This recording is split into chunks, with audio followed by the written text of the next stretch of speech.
अस्सलाम वालेकुम। ड्रामा ही तो है। हाथ उलझे हुए रेशम में फंसा बैठे हैं। अब बता कौन से धागे को जुदा किससे करें।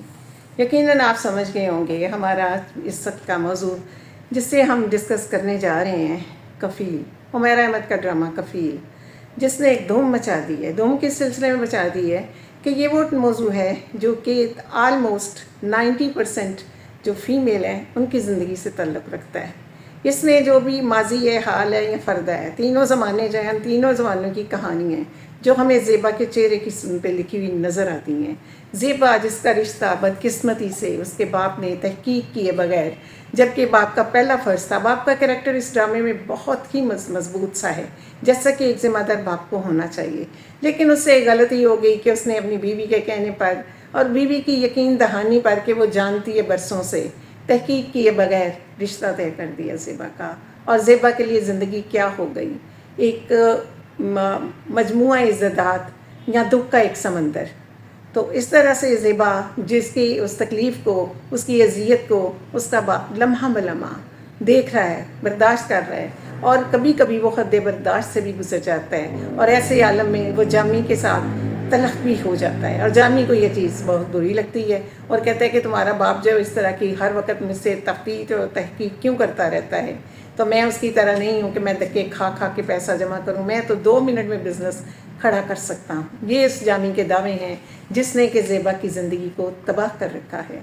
ज़ेबा ने एक सब्र की सेल सीने पर रखी हुई है और ज़िंदगी में उसका फ़ैसला जो गलत किया गया, और जब ये नौबत आ जाती है कि बाप ये महसूस कर लेता है कि बेटी खुश नहीं है और वह तलाक़ के बारे में सोचना चाहता है, तो उस वक़्त वो यही कहती है कि भाई एक शादी का फ़ैसला भी आपका था और तलाक़ का फ़ैसला भी आपका है।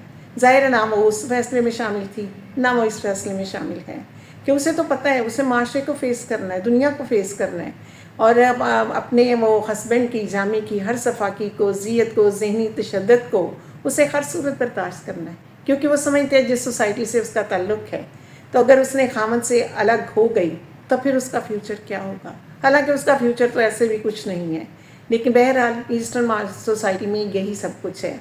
तो नाअहल तो है वो जामी, एजुकेटेड भी नहीं है, लेकिन सबसे बड़ा सितम ये है कि वो बीवी की कफ़ालत भी नहीं कर सकता, और इस चीज़ का एहसास है उसके बाप को शिद्दत से।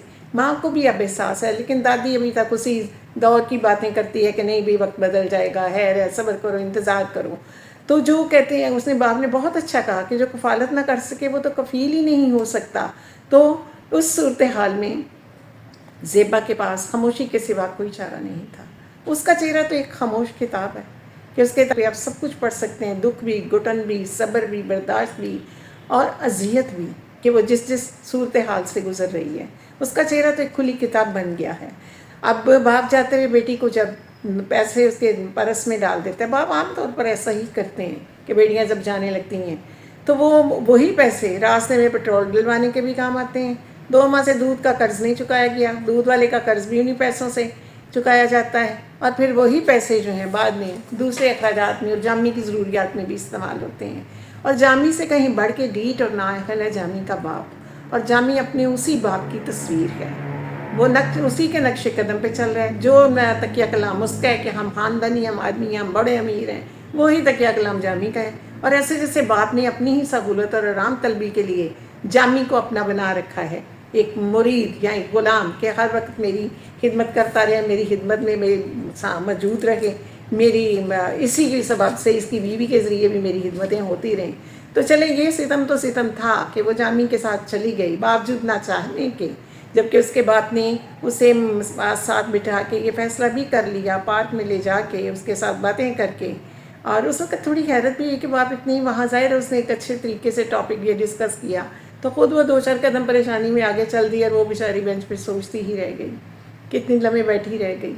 तो बहरहाल वो चली गई जब, तो वो वही पैसा, जामी का बाप भी कहता नहीं भाई वो दूध वाला झूठ बोल रहा है, जामी से कहो कर चुका दे। जामी कहता तुम्हारे बाप ने दिए थे ना, चुका दो, जाओ पैसे दे आओ।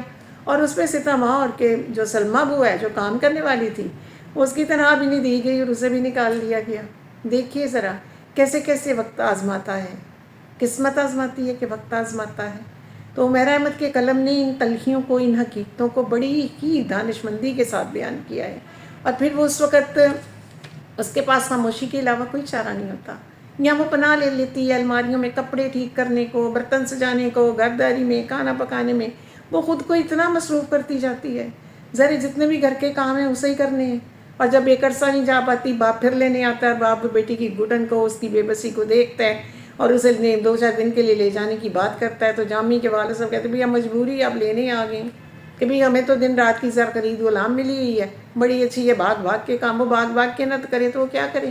اسے جامی جیسا صفاک آدمی ملا ہوا ہے جس کی جو گرل فرینڈ ہے آسمہ، آ کے وہ اسے جھوٹ موٹ ایک ڈرامہ کرتی ہے کہ اس ماہ کی 15 کو میری شادی ہے، جبکہ یہ سارا ڈرامہ ہو رہا ہے، یہ جامی کی مرضی سے ہو رہا ہے کہ اس طرح سے اسے فریب دیا جا سکے کہ اس کے گھر والوں تک جو بات پہنچ گئی ہوئی ہے تو اپنی تھوڑی سی صفائی دی جا سکے اس چیز کی کہ نہیں بھی جامی تو ایسا نہیں، وہ تو آسمہ کے ساتھ کسی چکر میں نہیں ہے. تو باپ کہتے ہیں نا تخمت تصیر، تو جیسا باپ ہے ویسا بیٹا ہے. اب باپ تو بہت مضبوط ہے، بہت حساس ہے، بیٹی کے دکھ درد کا بہت احساس کرتا ہے. اب ہم یہاں پر یہ بھی ڈسکس کریں گے عمیرہ احمد کے ڈرامے کو در شہوار اور کفیل میں تھوڑی سی ایک مماثلت ہے کہ در شہوار نے بہت کچھ سہا. وہ ایک مہذب گھرانے کی مہذب لڑکی تھی، لیکن اس نے بے قدری کا دکھ سہا. اور اس کا خاوند تو اہل تھا، وہ تو کفالت کر رہا تھا. یہاں پر یہ کہ وہ اس کا جو جامی ہے یہ نااہل بھی ہے، کفالت بھی نہیں کرتا اور بے حس بھی ہے، خود غرض بھی ہے اور اس کے افیئرس بھی ہیں.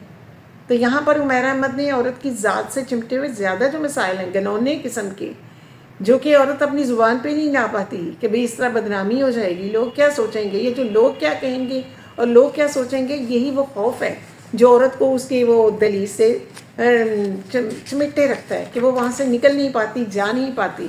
اور پھر جب باپ اس کا لے کے آتا ہے، بائی کے ذریعے وہ فرنیچر وہاں جاتا ہے، کتنی بے حسی کا وہ بھی موقع ہے. گھر والوں نے جتنی ان کی حیثیت تھی، جتنی ان کی توفیق تھی، اتنا انہوں نے سامان فرنیچر بھجوا دیا اور کہتے ہیں اچھا بس ہم نے تو اپنی بہنوں کو ٹرک بھر بھر کے دیے تھے. بھئی کون سے ٹرک بھر بھر کے دیے تھے؟ تمہارے اپنے جو حالات ہیں، 2 ٹکے نہیں تمہارے پاس، سسر سے منگوا کے اس کے پیسے پہ سارا خرچہ کرتے ہو. تو باتیں دیکھیں ان کی کہ جیسے حاتم تائی کی قبر پہ نا لات مار رہی ہیں. اور ایسے لوگ ہیں شویے سے جن کی اس میں نا ترجمانی کر رہی ہیں عمیرہ احمد، اور بڑی خوبصورتی سے کر رہی ہیں، بڑی باریک بینی سے کر رہی ہیں. تو جب باپ بڑا جگرا رکھ کے بڑی مضبوط دل کے ساتھ بیٹی کو لینے ہی چلا جاتا ہے، لے کے آتا ہے، وہ بھی آ کے کہہ دیتی ہے کہ اب میں وہاں نہیں جاؤں گی. تو وہاں نہیں جاؤں گی کا یہ جو فیصلہ تھا، یہ کہتے ہیں نا ایک فیصلہ انسان زمین پہ کرتا ہے، کچھ فیصلے آسمان پہ بھی ہو رہے ہوتے ہیں. ہم کئی دفعہ فیصلہ کر کے کہتے ہیں بھی تقدیر میں یہی تھا، تو وہ کچھ ہماری غلطیاں بھی ہوتی ہیں جو غلطیاں پھر تقدیر کے نام لکھ دی جاتی ہیں. تو ڈائننگ ٹیبل پر مارننگ میں ناشتہ کرتے ہوئے اسے وامٹ ہو جاتی ہے.